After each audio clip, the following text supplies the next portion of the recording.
Hi everyone, it's Carl van Roon here at Van Roon Martial Arts. Today I'm going to be talking to you about 3 essential classic martial arts books that I recommend everybody should check out. So these 3 books had a big influence on my own development as a martial artist, and I'd really like to share them with you. One of my students asked me this the other day, and they said, "Can you recommend any good martial arts books, coach?" And I said, yeah, absolutely. So these are the top 3 that I can just think of off my head. The first one is by Bruce Lee, one of my personal heroes. And, you know, Bruce Lee in many ways is thought of in the common public sense as a film and TV star, right? A great performer and a great showman, and probably a martial artist second for many people that haven't done research into his background. But you know, the thing for me that really made me fall in love with his movies and his philosophy was what he wrote about. And in his book, The Tao of Jeet Kune, which translates as the way of the intercepting fist, Bruce describes a whole philosophy that really became central to the way that I approach martial arts from about the age of 14. So when I was 14 years old, my dad, he took a business trip to the United States and met another martial artist over there. And this particular gentleman passed on this book, and my dad brought it back for me. And I remember thinking, whoa, cool, you know, it's got Bruce Lee on the cover, it's so awesome. I had seen a couple of Bruce Lee movies by that time, and I had started training in karate. I'd been training in karate for about 4 years or so. So I was 14 years old. I started martial arts when I was 10. And I got this book, and I was pretty excited. Bruce Lee was on the cover. I thought I'd open it up, and I'd see all sorts of exciting and dynamic techniques that I'd be able to practice. Instead, the entire book, well, not the entire book, there's plenty of diagrams and different ideas of techniques, but it's mostly text. And he's discussing his philosophy and his ideas on efficiency and strategy and letting go of traditional baggage and really innovative ideas on how people can look at martial arts. And so even though I didn't understand a lot of it when I first started reading reading the Tao of Jeet Kune, I periodically went back to that book every year or every couple of months probably, and I digested bits of it as I went along. One of Bruce's famous quotes was, "The consciousness of self is the greatest hindrance to the proper execution of all physical action." So if I say that again, the consciousness of self, so you know, being self-conscious, being aware of yourself, being stuck in your head basically, is the greatest hindrance, so you know, stands in the way, to the proper execution of all physical action. So being inside your own mind, over-analyzing everything you do, and not allowing yourself to flow and do what he would say, express yourself fully as a martial artist, was what he thought was the greatest hindrance to you being able to properly execute the physical actions that we do in martial arts. And that became the inspiration, I would say, for my desire to study mindset coaching. So after I did my sport and exercise science bachelor's degree here at the University of Auckland, I decided that I would go on to do further study at a postgraduate level, and I studied exercise rehab, and I also decided to do a thesis for my master's, which was on mindset training. And I think those early seeds that Bruce planted in my mind through that book, Tao of Jeet Kune, really changed the way that I thought about things. It also changed the way that I thought about my openness to different martial arts, because the way that Bruce described absorbing what was useful and discarding what was useless became paramount or central to my own development as a competitive martial artist. And I would apply a lot of his principles that he talked about in Jeet Kune to my competitive days in taekwondo competition, in karate and kickboxing. And when I finally became a world champion in sparring, a lot of it was inspired by that idea of absorbing what was useful and discarding what was useless, and not being held down by baggage too much, whether that be the rigidity of classical forms of tradition. Not that I would disrespect them, but also letting go of the baggage of our own baggage. Once we've learned something, letting ourselves flow, trusting ourselves, fully expressing ourselves, engaging in what Bruce Lee would describe as emotional content, allowing emotional content to come to a movement. So that's the first book, The Tao of Jeet Kune Do. And if you haven't checked it out, I would thoroughly recommend it, Tao of Jeet Kune Do. It's a fantastic book, and you'll get a lot out of it. So the second one that I'd like to mention is The Art of War.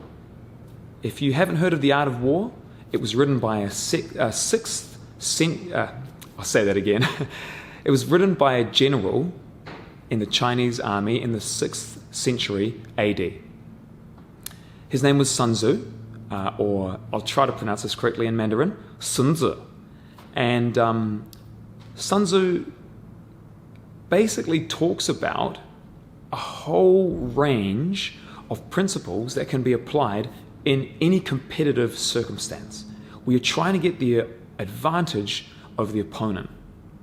A lot of it comes back to this fundamental idea that Sun Tzu has about knowing yourself and knowing your opponent.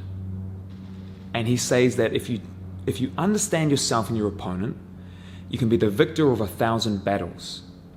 So it's about collecting information and understanding your own strengths and weaknesses and adjusting those based on the intel or the intelligence you get from the opponent.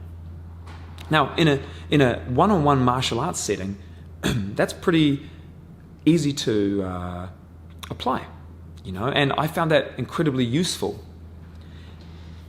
When you fake an opponent or you try to get a response, whether we're talking about boxing, kickboxing, taekwondo, karate, mixed martial arts, etc., if you provoke a response from the opponent, you get information back from the opponent that helps you to understand their next move. You can get them to reveal something about the cards that they hold. If you can collect that information, you're able to begin to build a stronger case to ensure your own victory. On the other hand, if you can hide your intentions from the opponent, you're better able to prevent them from mounting their defenses or preparing an effective attack to use against you. So Sun Tzu kind of clarifies that and reinforces that by saying in The Art of War that if two armies are evenly matched, the force that uses deception will be the one that will be victorious. And I think we see that time and again in all sorts of confrontational circumstances in martial arts. Now, I'm not talking about deception in terms of a lack of integrity. I'm talking about tactically concealing your intentions so the opponent can't use them against you, and using their intentions against them.